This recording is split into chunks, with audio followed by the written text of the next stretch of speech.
My name is Logan Carter. For almost 8 years, I ran enterprise strategy at Corvix Analytics, a B2B SaaS firm out of Austin that started with 3 guys in a co-working space and grew into a 9-figure company almost entirely on the strength of one thing: the enterprise clients I brought in. Not leads, not sales qualified opportunities, signed multi-year contracts. I'm talking Verizon, Siemens, Amgen. I joined Corvix when it was still a pitch deck and a prayer. Back then, nobody cared about machine learning compliance layers or predictive audit tools, but I did. I left a stable job at Deloitte to chase this thing because I believed in what we were building. More importantly, I believed in Sam Levin, our founder and original CEO. He was a first-time founder, but a brilliant operator, the kind of guy who could walk into a boardroom and make a skeptical CFO lean forward. Sam and I weren't just colleagues, we were partners. He once called me the reason Series B happened. He wasn't wrong. By year 4, we were breaking 20 million ARR. By year 6, 80 million. I ran the strategy side, interfacing with our largest accounts, building relationships over years, not quarters. I didn't show them PowerPoint decks. I got on planes. I learned their org charts better than their own HR teams. By the end of 2023, 60% of our revenue came from contracts I had either landed or expanded. No exaggeration. Then the board got anxious. We'd taken on too much venture money. Growth was stalling, margins were tightening, and Sam burned out. After a bad quarter and mounting pressure from investors, he stepped down. It wasn't a scandal. It was a resignation by exhaustion. We had just closed a $50 million Series D led by Origin Capital, and they wanted their operator in the chair. Enter Brooke Halston, former VP of GTM at a unicorn I won't name. All sharp elbows and sharper decks. She came in with a mandate: modernize, cut bloat, go digital first. I watched her first all hands. She said things like AI first pipeline realignment and value proposition streamlining. She didn't mention a single client by name, not one. The writing was already on the wall. Within her first 30 days, she'd replaced the head of product and VP of ops. Within 45, she brought in a transformation officer. 3 people who'd been at Corvix since day 1 were gone by the end of Q1. I stayed quiet. I kept delivering. I personally closed a $17 million expansion with Helix Biotech, which was on the verge of churning. I thought that would protect me. It didn't. The invite came on a Wednesday. Subject line: quick sync. 11 a.m. Conference room A. No context. I walked in and saw Brooke, our new HR director, and someone from legal. My stomach turned. "Logan," Brooke started, "we're grateful for your contributions, but we've decided to restructure our approach to strategic accounts. Your methods, while successful, don't align with where we're headed." I didn't argue. I didn't beg. I just nodded, handed over my badge, and left. They gave me a severance packet and an NDA that locked me down for 6 months.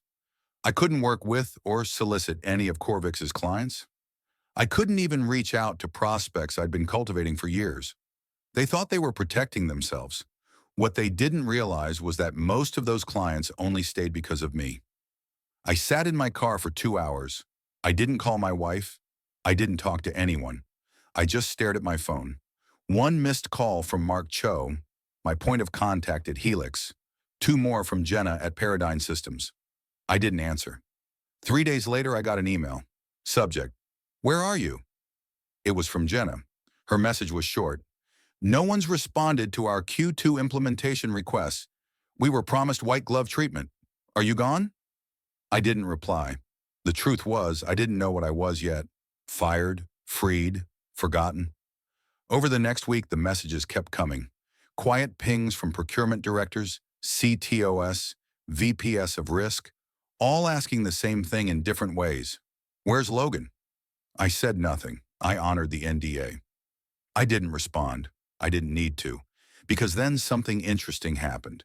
Corvix published their Q1 earnings deck, Brooke's first real test, and it leaked. I didn't look for it. It just showed up in a private Slack I was still part of from an industry think tank. I opened it with low expectations. Then I saw slide 9. Enterprise churn rate, 19.3%. My jaw clenched. That number was catastrophic. It meant they had lost more than $15 million in annualized enterprise revenue in 3 months. The same 3 months I had been gone. And then I saw who they lost. Helix, Kindros, Lantana Group, three whales. Gone. I didn't smile. Not yet. It was too soon for that. Instead, I did something simple. I bought a domain name. Then I made one phone call. Hey, Mark, I saw your name pop up in an earnings deck. Just wanted to say, I'm around. He didn't hesitate. When can you fly to New York?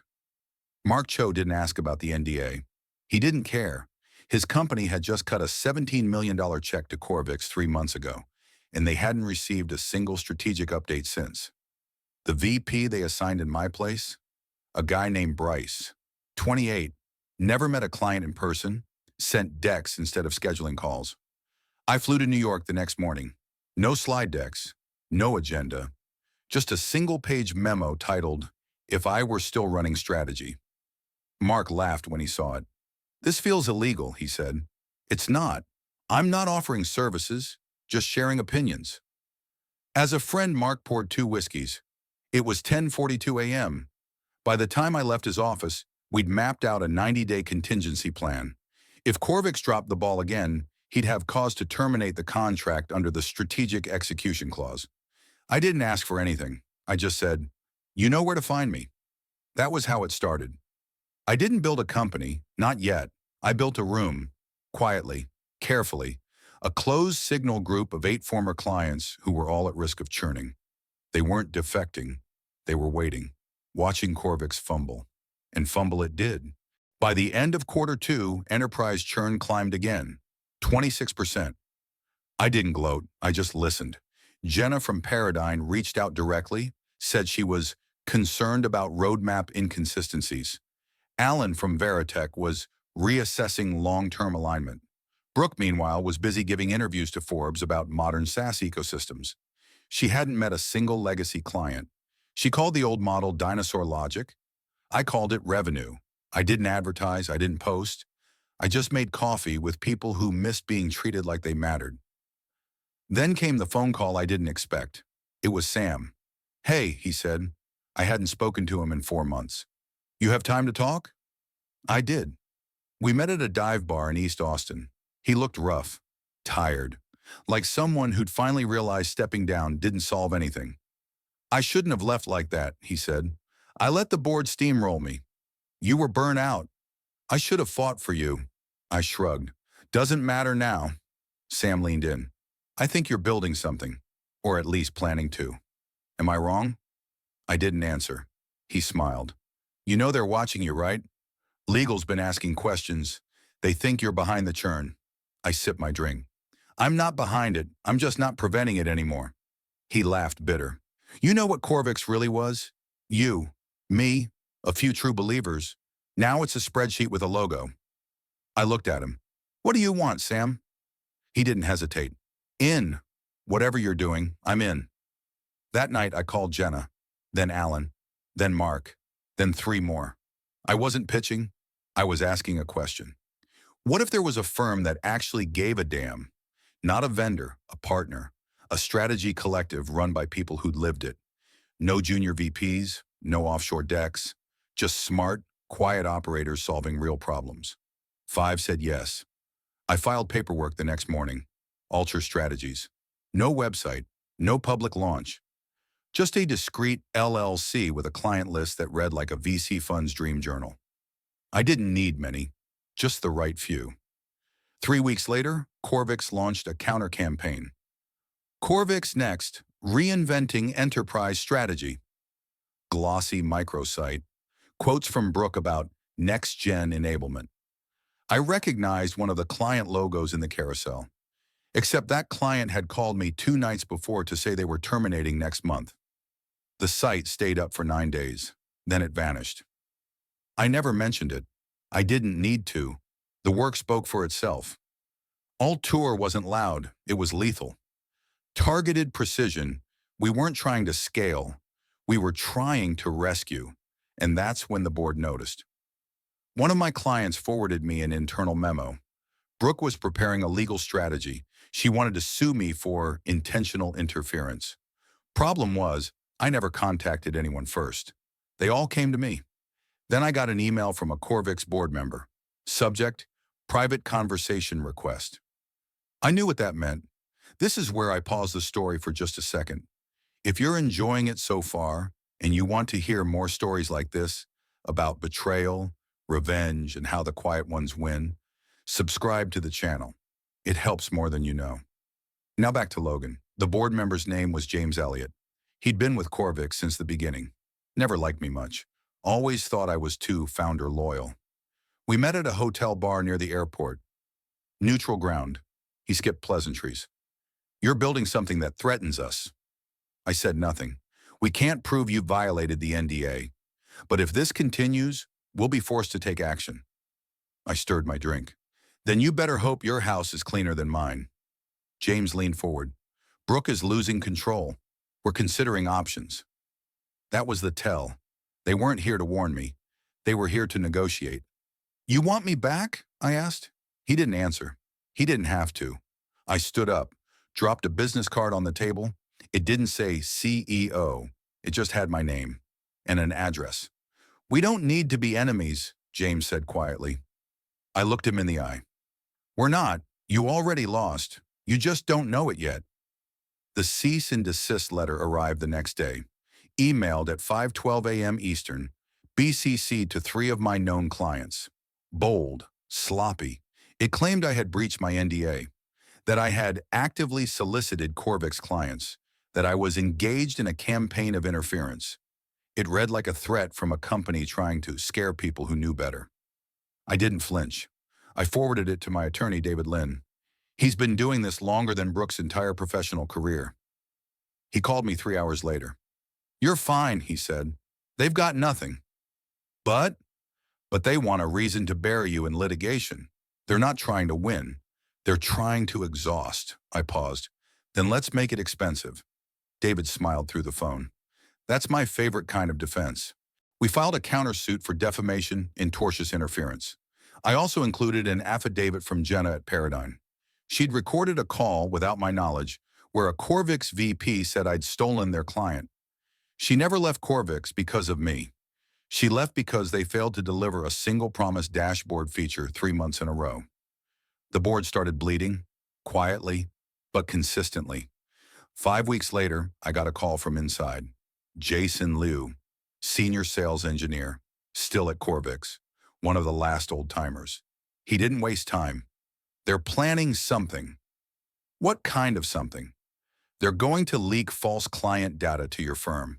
Plant it, then claim you stole it. I didn't answer. I didn't need to. They're desperate, Logan. Brooke's presenting at the board summit next week.